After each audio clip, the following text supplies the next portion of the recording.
Hey guys, welcome back to my channel. So today is going to be my January wrap-up, and I didn't read really that much this month.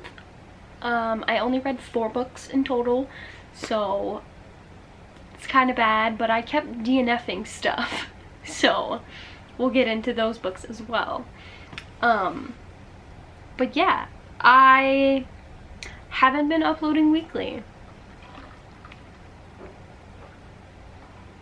My bad.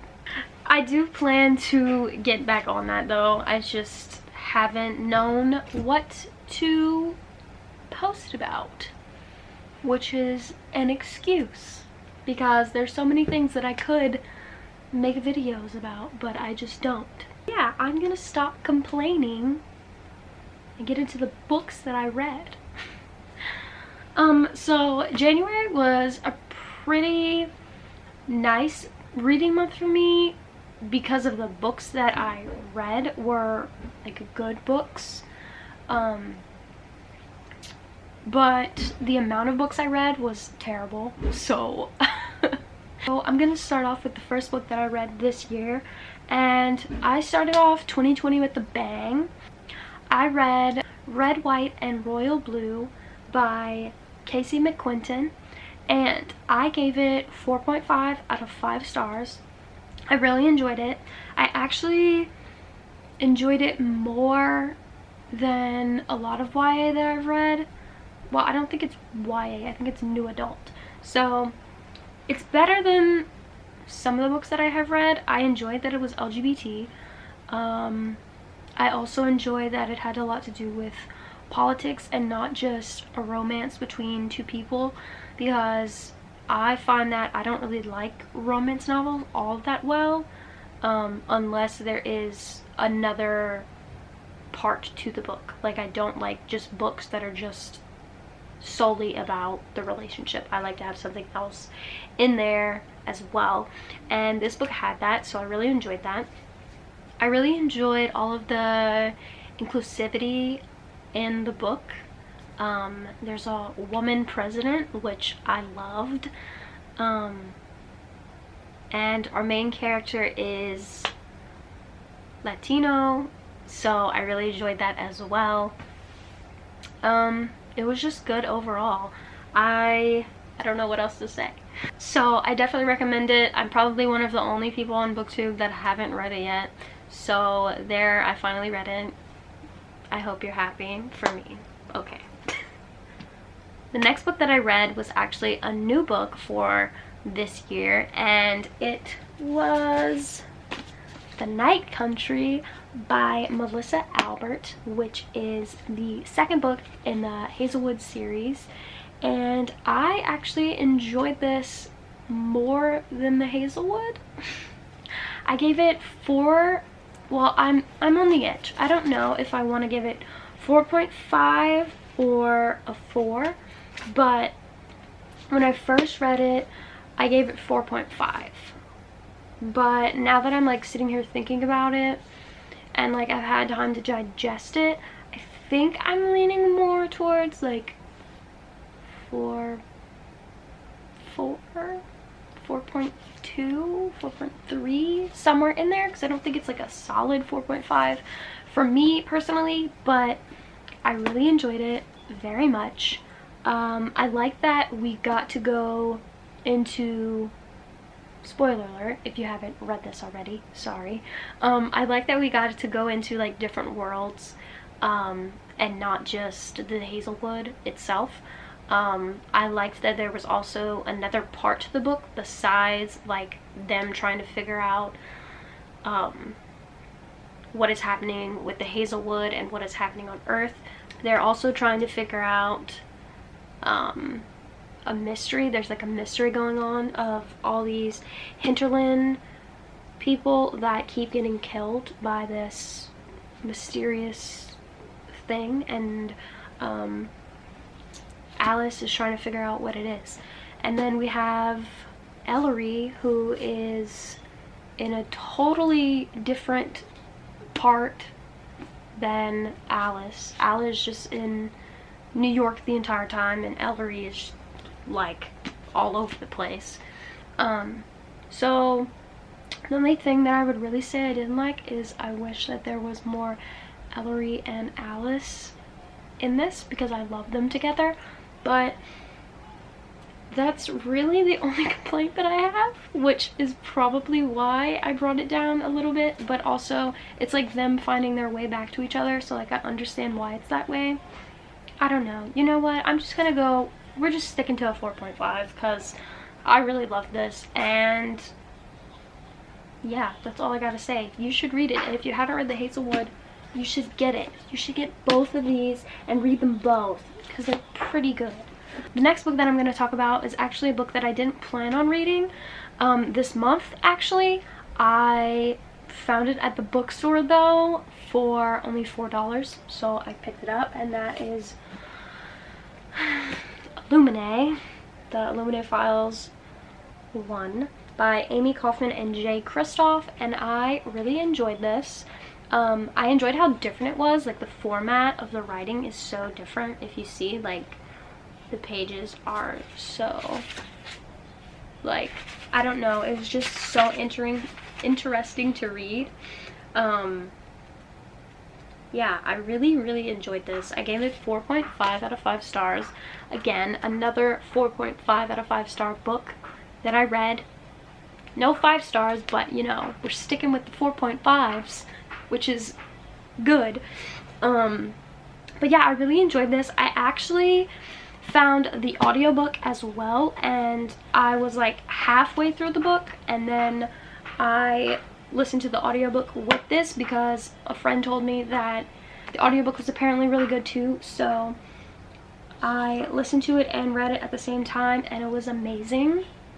And yeah, I am probably, again with Red, White, and Royal Blue, I'm probably one of the only people that hasn't read this yet, because I'm pretty sure there's like 3 more books, 2 or 3 more books in this series. So yeah, anyways, I'm really excited that I read it, and yeah, I can't wait to read, edit. Anyways, I can't wait to read the next ones, because I really enjoyed this. And then the last book that I read in January, I didn't plan on reading this either. It wasn't even a book that I wanted to pick up. It was just like, I kept DNFing stuff, and it's something really quick and easy, and I saw this in Scribd, and I don't know why I picked it, because I really don't read that much like fairy tale things, like with just like a princess and a prince, or like, you know, Cinderella or whatever. I mean, I do love fairy tales, obviously. I love fairy tales. But I never really read them traditionally like this. So the book that I read is The Princess of the Midnight Ball by Jessica Day George, and this is the first book in the Princesses of Westfallen trilogy, and I gave it 3 out of 5 stars. Apparently it is a retelling of the story of the 12 Dancing Princesses, which I personally have never read, so I didn't know anything about it going into it. It's basically these 12 sisters, and they're cursed to dance every night for someone, and in the book you find out who it is. And then the other side of the story is about this soldier who comes home to his aunt's house because he's now an orphan. Both of his parents died and his sister died, so he has no family, so he comes to live with his aunt, and his uncle is one of the gardeners, like the head gardener at the palace where the princesses are. So he gets to work with his uncle, and like he meets the princesses, and he like gets involved with their story and like trying to figure out why they have to dance every day. I mean every night, because like no one knows in the kingdom, even their father doesn't know. But yeah, I really enjoyed it. I just gave it 3 out of 5 stars because I mean, it wasn't amazing, as I said. It was just like an easy read for me, so I wasn't gonna give it like a highly rated thing just because like I enjoyed it. It was just like, I don't know, a fun kiddie book to read. Not very kiddie, but like, I mean, they're like kids and teenagers in the book, so it's very YA. But yeah. So those are all the books that I read in January. I did have some DNFs that I picked up and then didn't finish reading, and I'll go through those as well, which is why I didn't finish as many books as I wanted to. Like, I read a lot. I just DNF'd a lot of things because I didn't like the way they were going, or like it was too much for me or whatever at the time. So the books that I DNF'd The Pretty Girls by Karen Slaughter. I got about halfway through the book and I couldn't do it anymore.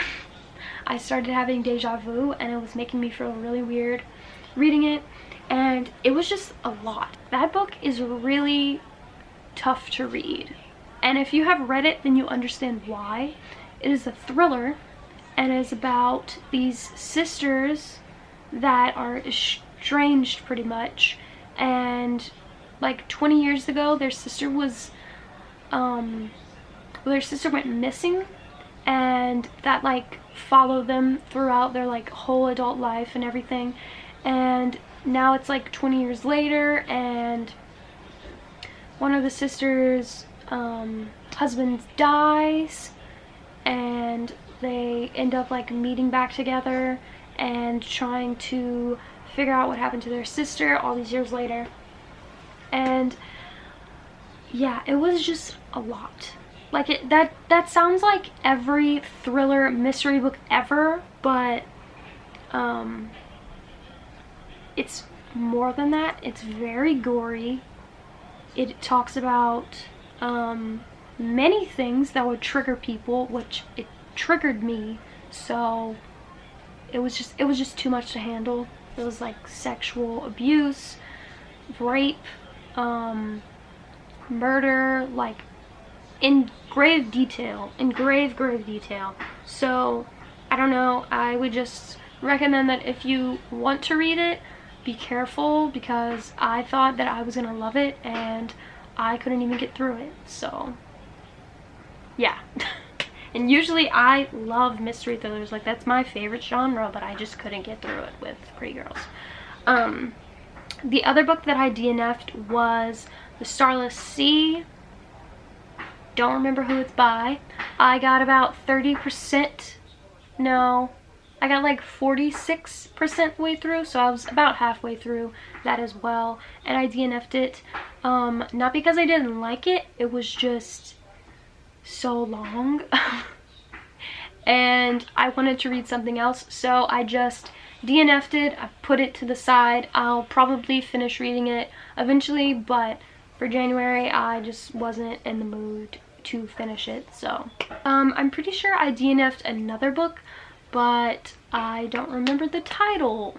Anyways guys, that was my wrap up for January and all of the books that I DNF'd as well, and I hope you guys liked the video. I will see you in the next one. Thank you for watching, and please like and subscribe and comment down below what you read in January, or you know, just post your video link and I'll go watch it, because I need to follow more people. I just can't find anyone that are like have similar interests to me, really, which I don't know how, because there's so many people on BookTube, but yeah, please do that.